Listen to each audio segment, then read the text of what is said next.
Olá! E não é que a Nike se inspirou naquele seu faxinão de final de semana para criar as suas novas luvas de goleiro?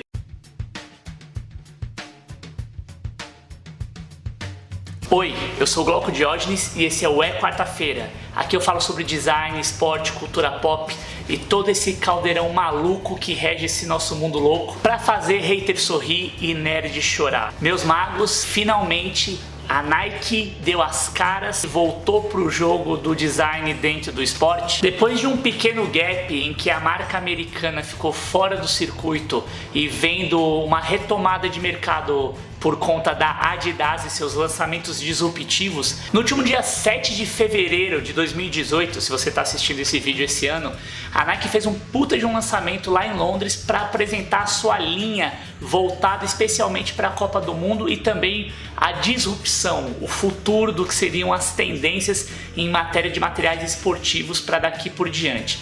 Eles apresentaram a nova Mercurial, que eu vou fazer um vídeo só sobre ela, super especial, vou dar só um cheirinho aqui, um spoiler, e também apresentaram as novas Nike Mercurial Touch Elite, que prometem ser uma verdadeira quebra de paradigma no que diz respeito a tudo que já foi projetado para auxiliar os goleiros a dura missão de defenderem suas metas. Mas será que realmente tudo isso que eles estão vendendo é verdade? Ainda não tenho como prever, porque obviamente não estou com a luva em minhas mãos. Aliás, Nike, seja muito bem-vinda. Se vocês quiserem mandar alguns exemplares para que nós possamos fazer um teste em condições reais, tens aqui um goleiro com uma trupe bastante especial que vai poder estressar esse novo produto à exaustão. Os contatos estão aí, é só vocês ligarem. A análise que eu vou fazer, obviamente, é baseada na minha experiência como designer, no que foi divulgado pela empresa quando do lançamento desse novo produto e também, obviamente, do que eu tenho como experiência de goleiro amador que sou. Bom, a primeira coisa que a gente precisa fazer de uma maneira bastante efetiva é voltar uns 20 anos no tempo e também estabelecer um parâmetro de comparação. Se você pegar, por exemplo, uma camisa do Barcelona feita em 2000 e pegar uma produzida agora, você claramente, mesmo sendo o mesmo fornecedor, vai perceber que existe um gap de tecnologia absurdo e até vai se perguntar, mas Glauco, como é que os caras conseguiam realmente jogar com uma camisa dessa? Olha o tamanho do tecido, a modelagem, a facilidade que existia para os puxões e tudo mais. Só quando você consegue pegar um produto na mão e o outro, você consegue realmente realizar o quão essa curva de evolução ascendeu ininterruptamente. E aí, pensando no goleiro, na funcionalidade das mãos, talvez esse seja o grande segredo para a gente ter esse produto e ele ser realmente uma quebra de paradigma super importante no que diz respeito ao desenvolvimento de materiais voltados para esse tipo de modalidade, né? O goleiro, ele é quase que um jogador, ele é literalmente um esporte praticado à parte dentro do jogo, com características totalmente distintas. Ele treina separado, ele faz um tipo de processo de aquecimento totalmente diferente, a técnica envolvida comparativamente com os jogadores de linha é outra. Não tem muito sentido você ter a mesma metodologia de desenvolvimento de produtos aplicada para os goleiros, e foi nesse ponto que os caras bateram forte. Eu acho que é o grande gol dessa história. E aí, especificamente no que diz respeito ao desenvolvimento do produto, os designers focaram em entender todos os elementos que eram necessários realmente estarem presentes no que seria uma luva ideal para um goleiro contemporâneo, considerando todas essas alterações no jogo, desde o tipo de piso, as variações que as bolas as mais variadas sofrem de acordo com as condições climáticas e obviamente a técnica que foi aprimorada e adaptada para conseguir fazer com que o goleiro continue competitivo num jogo cada vez mais veloz e mais físico. Então eles levantaram o nível de acolchoamento que existia nas palmas, a quantidade de componentes necessários para se fazer as luvas, costuras, etc, etc, etc. E aí veio o golpe de mestre. Eles também pegaram todas as experiências de outros times de desenvolvedores, criativos, engenheiros, designers que não estão efetivamente relacionados com o futebol, são de outras modalidades esportivas, para puxar essa experiência que eles tiveram de desenvolvimento e ver o que era possível de ser integrado e trazido para o futebol. E as modalidades escolhidas foram as mais inusitadas, como surf, beisebol, futebol americano e até golfe, rapá. Vai vendo. E o resultado ficou exatamente surpreendente por isso, porque eles conseguiram chegar num estudo da reação, dos movimentos necessários, movimentos técnicos que um goleiro precisa ter e como ele precisa proteger essas mãos, mas ao mesmo tempo conseguir ganhar performance, ganhar velocidade para uma resposta rápida necessária para ele praticar as defesas. A começar, acho que talvez a mudança mais efetiva seja a retirada da alça, né?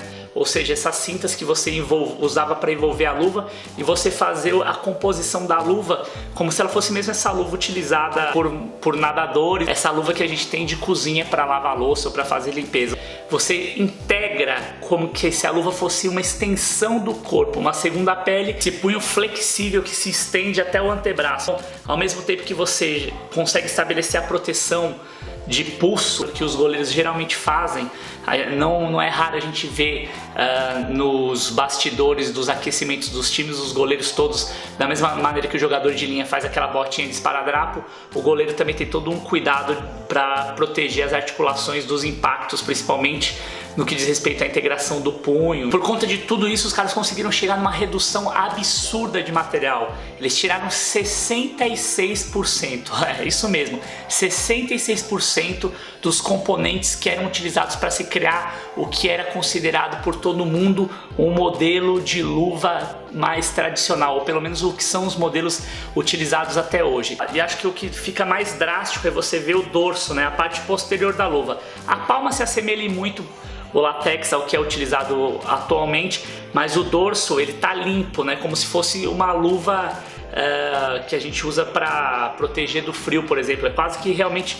uma camada mais fina. Eles conseguiram desenvolver na própria borracha interna uma área de proteção que fica fixada dentro da mão e que consegue proteger da proteção necessária, principalmente quando você tem o atrito fazendo o soco, né, que é um movimento que o goleiro usa muito.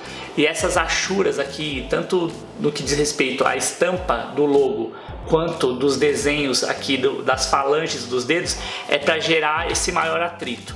Não tem aqueles montes de gomos que a gente está acostumado a ver, ou mesmo as entradas dos finger savers. E que a terceira e quarta parte do dorso, né, que seriam essa parte da mão aqui e essa parte aqui, ainda assim estão protegidas mesmo com essa retirada importante de materiais, que aqui em cima aconteceu em 37% em relação ao que seria uma luva tradicional. Ou seja, na hora que o goleiro vai fazer o movimento de pegada, ele consegue ter uma amplitude maior e uma resposta de movimento maior do que ele teria numa luva tradicional, exatamente por não ter elementos aqui impedindo essa resposta, né? E ao mesmo tempo a mão está protegida. O que eles chamam da máxima extensão, né, do movimento das mãos, né? Outro diferencial que ajudou e muito os caras conseguirem chegar nesse tipo de desenho é o que eles chamam de One Piece Gusset. Ou seja, a luva ela é montada inteira, ela não é feita separadamente, recortada separadamente e depois costurada. Ela é feita numa base triangular, que eles chamam de gusset, que é a parte de um losango, né, de dois triângulos conjuntos, e depois ela é fundida e costurada internamente. Então esse tipo de tecnologia, que também é usada na chuteira, de uma certa forma ajuda nesse amarrar das mãos, né, nesse laço, nesse invólucro que é feito com as mãos. O mesmo princípio daquele cuecão de vô bege mais largo, que é usado para dar ventilação para as partes, sabe? E aí você tem na parte da base da cueca ali onde vai na coxa, na virilha, essa modulação, esse encaixe, entendeu? Ele é usado com material também parecido que eles usaram na luva para você conseguir dar transpirabilidade, deixar transpirar, não ficar com aquela coisa afofada ali, né, sem respirar, úmida e tal, mantendo sempre seca, exatamente porque luva também quem usa sabe que dá um chulé desgraçado, então eles também usaram esses elementos aí para poder dar vazão para que o ar passe, obviamente além das questões de higiene que todo mundo tem que ter, né. Na palma eles estão usando uma tecnologia que eles apelidaram de ACC, All Condition Control. Controle sobre todas as condições climáticas, né? Eles estão vendendo que esse tipo de látex, esse tipo de espuma que eles estão utilizando, tanto no que diz respeito à proteção, quanto no que diz respeito à aderência com a bola, a luva está preparada para todas as condições em que um goleiro tiver exposto.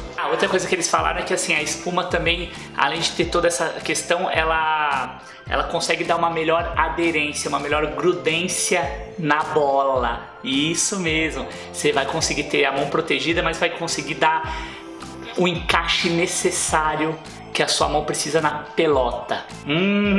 Grudento. E agora vem o nosso momento merchan do canal. Aliás, Polishop, manda os produtos pra nós, patrocina nós, vem pra nós. Óbvio que além de toda a equipe de engenheiros, designers, engenheiros têxteis, pessoal que fornece as matérias-primas para o desenvolvimento dos polímeros, plásticos, borrachas, tudo isso que é necessário para se conceber um produto como esse, isso tudo seria inválido se não tivesse o suporte que eles fazem muito bem, o feedback dos atletas. No caso, para o desenvolvimento dessa luva, eles contaram com o apoio do goleiro Jack Butland. O Jack é um goleiro jovem que joga no Stoke City da Inglaterra e ajudou nos testes de performance do material, devolvendo feedback para a galera que estava desenvolvendo. Ele disse isso aqui, ó: cara, no primeiro momento você olha para a luva e você fala, uau, é completamente diferente e muito louca, nada parecido com o que eu já tinha visto.